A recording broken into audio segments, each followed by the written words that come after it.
Hello friends, welcome to our channel. Students, आज हम half yearly examination सितंबर 2022 class 12 subject economics solve करेंगे। तो let's start our today's video class 12 economics. Questions 1 to 10 सही उत्तर पर right का निशान लगाएं। Mark right on the correct answer. First है, आर्थिक समस्या से क्या अभिप्राय है? What is meant by economic problem? A. Problem of poverty. B. Problem of unemployment. C. Problem of choice in the presence of scarcity of resources. D. Problem of black money. तो students, आर्थिक समस्या से अभिप्राय है सीमित साधनों के चलते चुनाव की समस्या। Problem of choice in the presence of scarcity of resources. Option C is correct. Now question 2, budget रेखा कितनी वस्तुओं को एक साथ दिखाती है? How many goods are shown on a budget line? तो इसका करेक्ट आंसर है ऑप्शन बी 2। क्वेश्चन नंबर 3, तटस्थ वक्र संतुलन में बजट रेखा को dash indifference curve dash the budget line. A does not touch, B touches, C intersects, D all of these.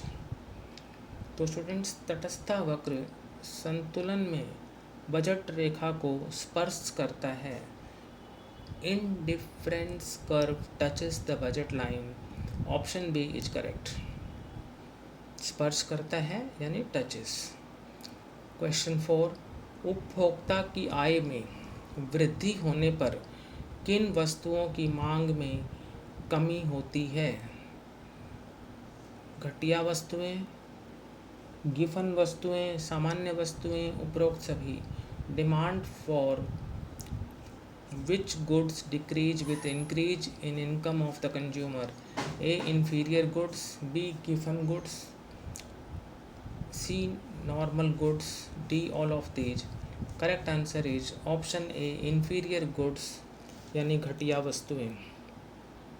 Now question 5, मांग का नियम सामान्यतः वस्तु की कीमत व वस्तु की मांग के बीच कैसे संबंध की व्याख्या करता है?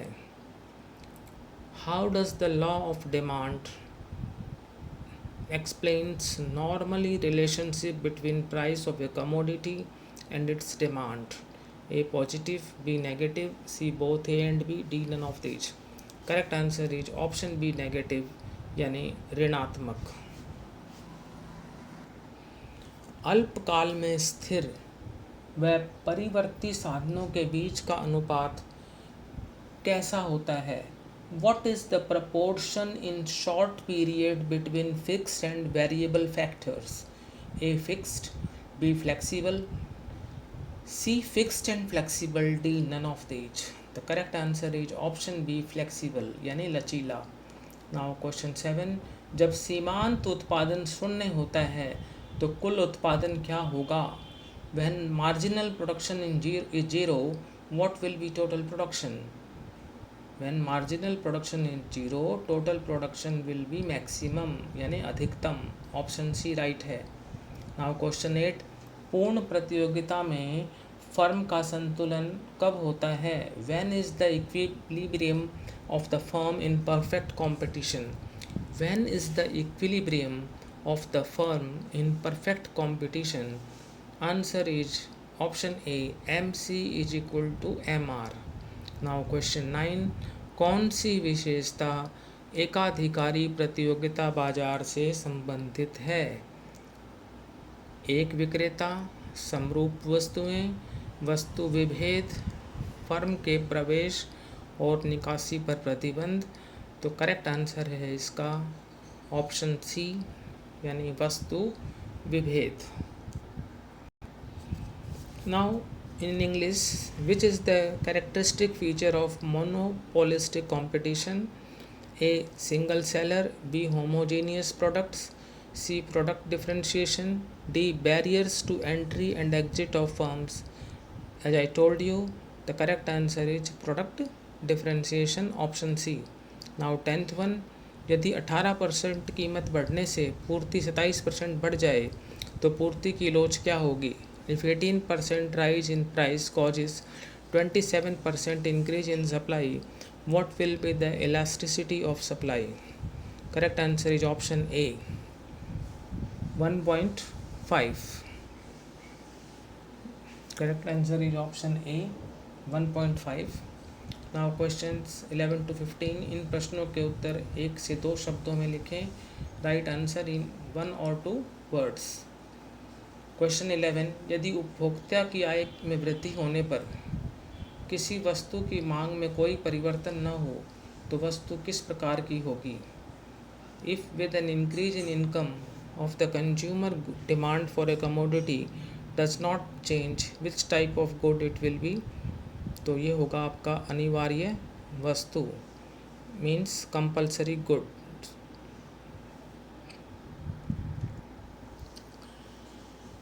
क्वेश्चन 12, उत्पादन संभावना वक्र का ढाल कैसा होता है? What is the slope of production possibility curve? तो ये होता है ऋणात्मक.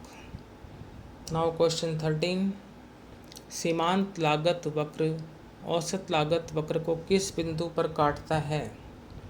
Eight which point M C curve cuts A C curve? तो ये होगा आपका न्यूनतम बिंदु. नाउ क्वेश्चन 14, किस बाजार में लगभग समरूप वस्तु बेची जाती है? In which market homogeneous products are sold? तो किस बाजार में लगभग समरूप वस्तु बेची जाती है? वो पूर्ण प्रतियोगिता बाजार में, total competition market. Now 15th, किस क्षेत्र में घटते प्रतिफल के नियम का लागू होना सबसे अधिक दिखाई देता है? In which sector application of the law of diminishing returns is visible? तो ये होगा आपका एग्रीकल्चर सेक्टर. एग्रीकल्चर सेक्टर कहते हैं हम कृषि क्षेत्र को. तो किस क्षेत्र में घटते प्रतिफल के नियम का लागू होना सबसे अधिक दिखाई देता है? वो दिखाई देता है कृषि क्षेत्र में. तो आपका आंसर हो जाएगा कृषि क्षेत्र यानी एग्रीकल्चर सेक्टर. तो स्टूडेंट्स, आज हमने जो है क्लास 12 इकोनॉमिक्स के फर्स्ट 15 क्वेश्चंस जो हैं आपके लिए सॉल्व किए हैं. रिमेनिंग क्वेश्चंस सेल्फ अटेम्प्ट के लिए हैं. यदि आपको ये वीडियो अच्छा लगा तो इसको लाइक करें, शेयर करें, चैनल को सब्सक्राइब करें. Thank you.